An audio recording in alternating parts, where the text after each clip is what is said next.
Amen. ngo mwana wanje, Imana ibwira abana bayo, Imana ibwira abariko barayisenga, Imana ibwira abariko barayikorera, umwana wanje.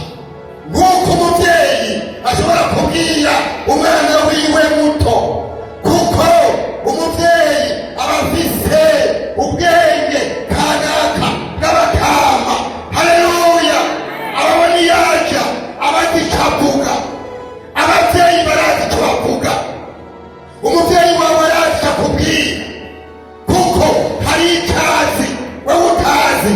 aravuga ngo mwana wanje, abanyabyaha nibarakosha ntukemere. Haleluya! muri iyi nzira y'agakiza turasabwa kuba personel. umuntu arasaba kuba wenyene, kandi wenyene akamenya ati hariho umunsi uraje aho nzorengukana agatwe kanje imbere y'Imana. jewe nyene, apana na papa, apana na mama, apana n'ababyeyi, mugabo jewe nyene hariho umunsi nzorenguka imbere y'Imana.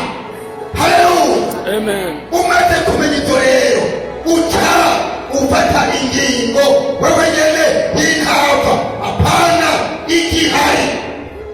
hariho umunsi atagihari. Malaki yawuvuze ko aravuga ngo hagiye kuza umunsi aho bazomenyekana abasenga n'abadasenga. uwo munsi uzobaho bene data. Bibiliya ivuze ngo mwana wanje, abanyabyaha nibakosha ngo bakujyane mu busambanyi, ntuze wemere. nibakubwira ngo bakujyane mu kaboregwe, ntuze wemere. nibakubwira ngo bakujyane mu bwicanyi, ntuze wemere. nibakubwira bakujyane mu biyobyamutwe,